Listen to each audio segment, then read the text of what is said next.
Hey everyone, welcome back to the vlog. Today I'm taking you up a little climb called Hidden Valley.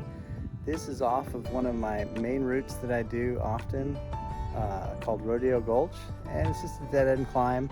But the thing that's special about this ride to me is I discovered it after cycling in Santa Cruz for nearly 25 years. Never been up this road. I thought it was just a driveway.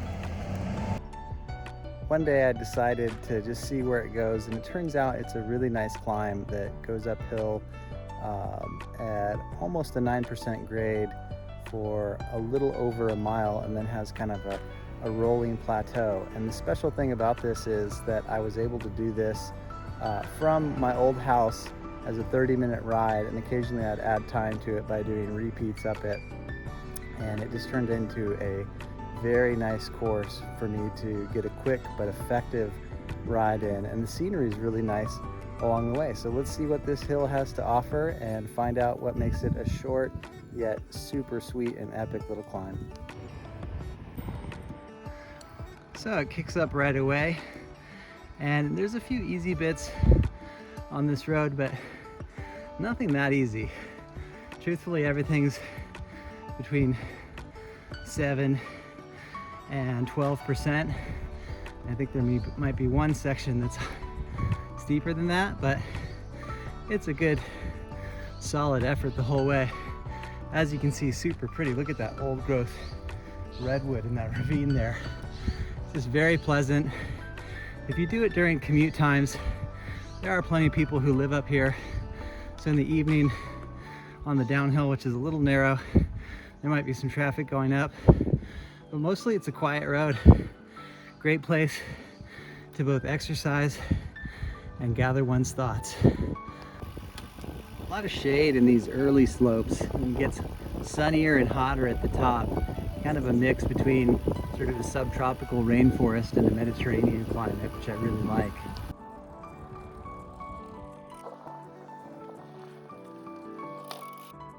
And here we have the steepest grade before it levels a bit, and there's just a little bit more grind into the top.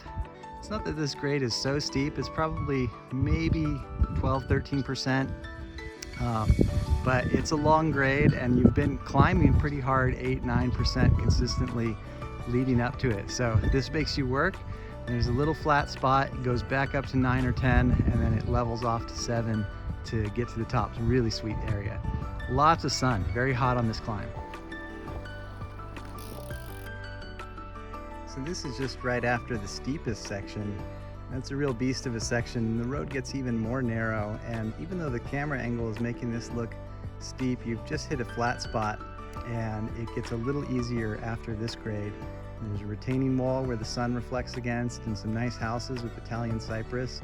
And at the end of this stretch, which is a little bit easier, is the top and that nice ocean view. I remember the first time I rode this, there was that steep section that we just saw, and it gets small, and I was like, oh, this isn't a driveway now, it's got to end soon. But though the hill doesn't last forever, the road keeps going, keeps rolling. And this is the part where you get to real nice vistas, and whereas it's still a grade, you're still working, it levels off to high single digits, and you get that last bit of momentum and motivation to kick to the top. See those nice Italian cypress? It's very Italian-like road.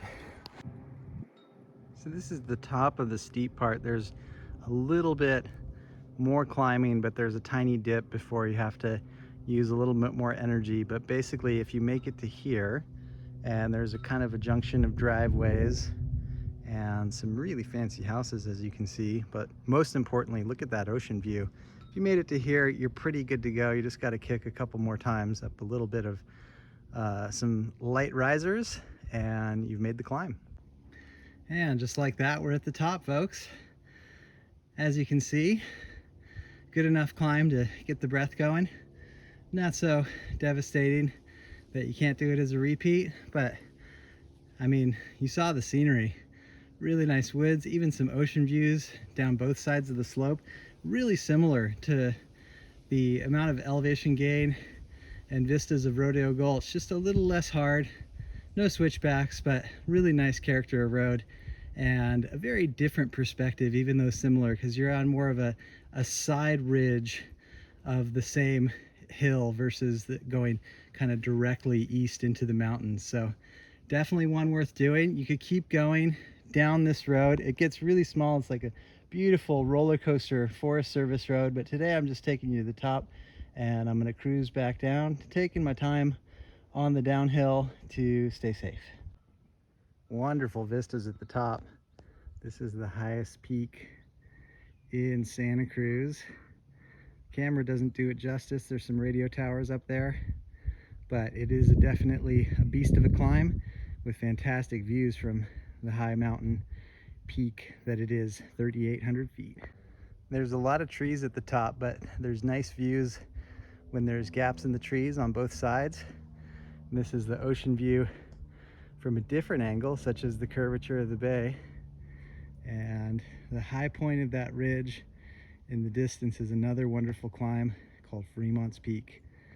Today I finished my yoga class, which is just down the street around the corner from where I used to live here. I was in my street clothes and my fiance told me she was taking the baby and with her mom to go to a pumpkin patch, so I had a little extra time and I thought I'd do this ride. It's a special thing to go for a little casual ride in your street clothes, not take yourself too seriously, and that's exactly the way I was exploring when I found this hill. I thought it was going to be a driveway, and it just kept going and going, and it was a really nice workout and a really special ride in you know, baggies and a t-shirt. I don't value rides like this less than going out and doing 200K in the high mountains. Those are more arduous. It's finding special roads like this that allow me to get out on short days, do some hill repeats that create the possibility in my busy schedule to do big days in the mountains. And I have a lot of special memories on this road, and actually where I got the idea of making the Epic Rides vlog, because it challenged my notion of what is an epic ride. Does it have to be huge? Does it have to leave you in a lot of pain and with a lot of amazing memories? I have a lot of amazing memories from riding this hill, and it did cause me a bit of pain when I did my intervals on it, but it always allowed me to get out. If I was sleep deprived, if I didn't have that much time, I knew it was just there and waiting for me to enjoy some nice views and a beautiful epic ride.